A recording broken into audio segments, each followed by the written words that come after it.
వైఎస్ఆర్ జిల్లాలో 3 రోజుల పాటు మహానాడు కార్యక్రమం పెట్టుకుంది. నిజంగా వైఎస్ఆర్ జిల్లానే కాకుండా ఈ ప్రాంత ప్రజలంతా కూడా ఎంతో ఆశగా ఎదురు చూసినారు. కడపలో మహానాడు పెట్టారు. రాయలసీమకు అనేక పరిశ్రమల గురించి, రాయలసీమ అభివృద్ధి గురించి ఈ ప్రభుత్వం, ఈ ముఖ్యమంత్రి మాట్లాడతాడని చెప్పి చాలామంది ఆశగా చూశారు. కానీ ఈ 2 రోజుల మహానాడు తీరు ఒక్కసారి చూస్తే ఆత్మస్తుతి, పరనింద. ఇంతకు మించి ఈ 2 రోజుల మహానాడులో ఏ ఒక్కరికైనా ఇంతకు మించి ఏమైనా కనిపించిందా అని చెప్పి నేను అడుగుతా ఉన్నా. కేవలం 100 కోట్ల రూపాయలు వ్యయం చేసి భారీ సెట్టింగులేసి మహానాడు పేరుతో, దట్టు వైఎస్ఆర్ జిల్లాలో, కడప జిల్లాలో, కడప గడ్డకు వచ్చి జగన్మోహన్ రెడ్డి గారికి తిట్టామన్న ఒక పైశాచిక ఆనందం కోసం 100 కోట్ల రూపాయలు మీరు వెచ్చించడం జరిగింది. ఈరోజు బాగానే ఉంటుంది మీకు. నిన్న మాట్లాడుతూ ఉన్నారు చంద్రబాబు నాయుడు గారు. మొన్న 2024 ఎన్నికల్లో 7 స్థానాల్లో జిల్లాలో తెదేపా గెలిచింది. కష్టపడితే మరో 3 స్థానాల్లో కూడా గెలుస్తాం వచ్చే ఎన్నికల్లో అని చెప్పి. మొన్న ఎన్నికల్లో మీరు చేసిన దుష్ప్రచారం ఎంతటిదో అందరికీ తెలుసు. మొన్న ఎన్నికల్లో మీరు ఇచ్చిన హామీలు ఏమిటో అందరికీ తెలుసు. బాబు గ్యారంటీ, బాబు షూరిటీ, భవిష్యత్తు గ్యారంటీ పేరుతో మీరు ఇచ్చిన సూపర్ 6లు, సూపర్ 7లు స్పష్టంగా ప్రతి ఇంటికి మీ సంతకంతో మీరు మేనిఫెస్టో ఇచ్చారు. మేనిఫెస్టో ఇచ్చి 18 ఏళ్ళు దాటితే చాలు ప్రతి మహిళకు 18,000 రూపాయలు ప్రతి ఏడాది ఇస్తామన్నారు, హ్యాండ్ ఇచ్చారు. ఉచిత బస్సు అన్నారు, హ్యాండ్ ఇచ్చారు. ఎంతమంది పిల్లలు ఉంటే అంతమందికి అమ్మఒడి అన్నారు, హ్యాండ్ ఇచ్చారు. 20,000 రూపాయల రైతు భరోసా ప్రతి ఏడాది ఇస్తామన్నారు, హ్యాండ్ ఇచ్చారు.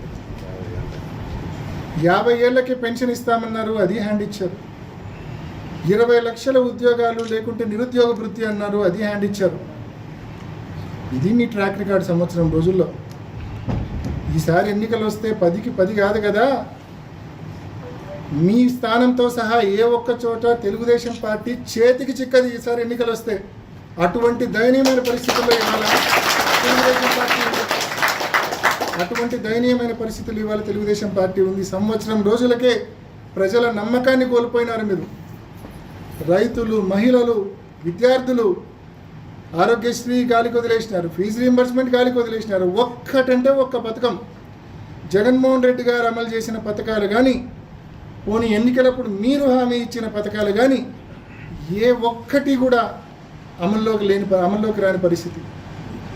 ఈరోజు మీ ట్రాక్ రికార్డ్ ఎంత ఘోరంగా ఉందంటే ప్రజలు ఇప్పటికే మోసపోయాము, కానీ ఏం చేయగలం, మోసపోయాం తప్ప ఇంకేం చేయగలము, టైం కోసం వెయిట్ చేయడం తప్ప ఇంకేమీ చేయలేమన్న భావనతో ప్రజలు ఉన్నారు.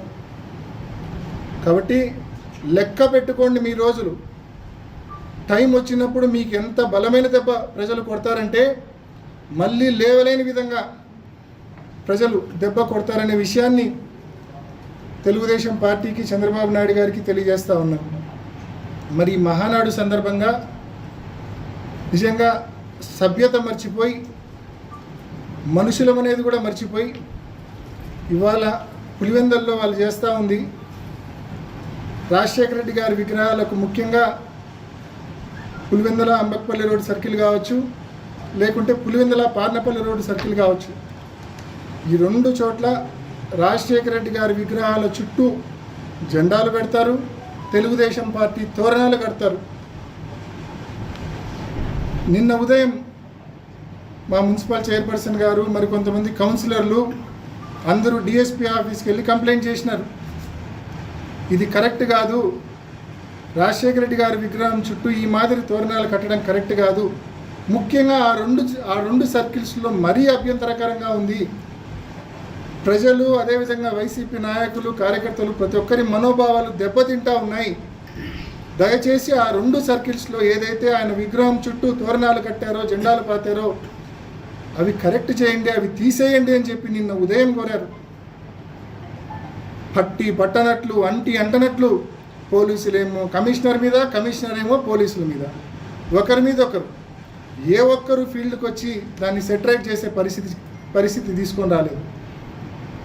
ఇవాళ ఉదయం మరి కొంతమంది వెళ్ళి పార్టీ కార్యకర్తలు నాయకులు కొంతమంది వెళ్ళి ఆయన ఇందాక ఈ టెక్రవి ఏదో మాట్లాడినాడు, కిందేసి తొక్కడం ఇక్కడం ఏం చేయలేదు, కేవలం వాళ్ళ కండువా వాళ్ళ పార్టీకి సంబంధించిన తోరణాలు ఏదైతే ఆ 2 సర్కిల్స్లో రాజశేఖర రెడ్డి గారి విగ్రహానికి అడ్డంగా ఉన్నాయో వాటిని మాత్రమే తొలగించడం జరిగింది.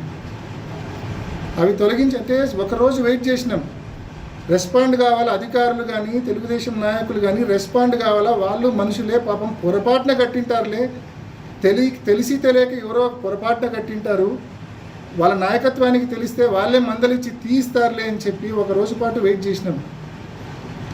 పార్టీకే కాదు, కామన్ పీపుల్కే కాదు, ప్రతి ఒక్కరి సొంతం రాజశేఖర రెడ్డి గారు. ఆయన ఈ ప్రాంతంలో ప్రతి ఒక్కరి గుండెల్లో ఒక ఎమోషన్ రాజశేఖర రెడ్డి గారు. అటువంటి రాజశేఖర రెడ్డి గారిని అగౌరవపరిస్తే ఈ మాదిరి మీ పార్టీకి సంబంధించిన తోరణాలు జెండాలు ఆయన చుట్టూ కడితే ఏ ఒక్కరు కూడా సహించలేని పరిస్థితి ఉంటుంది.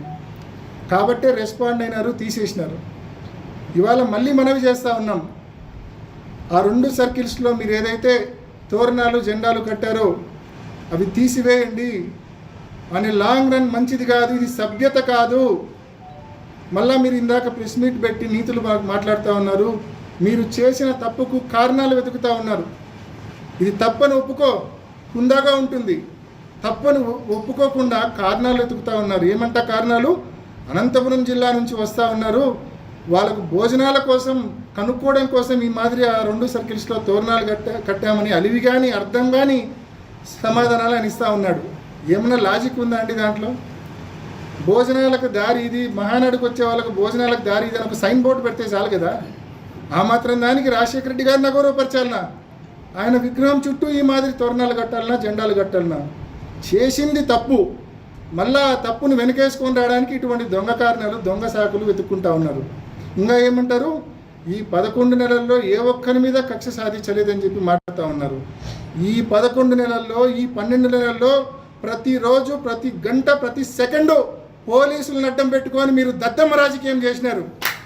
ఒక్క సెకండు పోలీసులను అడ్డం పెట్టుకొని పోలీసులను పక్కన పెట్టి ఒక్క సెకండ్ మీరు పక్కన పెట్టొస్తే మీ పరిస్థితి ఏందో, ఈ నియోజకవర్గంలో మీ శక్తి ఏందో మీకు తెలుసు. ఈరోజు మేము సహనంగా ఉంటాండమంటే, మేము సంయమనంగా ఉంటాండమంటే మా బలం నుంచి వచ్చింది, అది మా బలం నుంచి కాదు. అది ఈ విషయం నువ్వు ముందు తెలుసుకో. పోలీసులు ఈ 12 నెలల్లో ప్రతిరోజు ప్రతి గంట ప్రతి సెకండు వాళ్ళని అడ్డం పెట్టుకొని చేతగాని దద్దమ్మ రాజకీయం చేస్తాడు నువ్వు. రోజులు ఎప్పుడు ఇట్లే ఉండవు.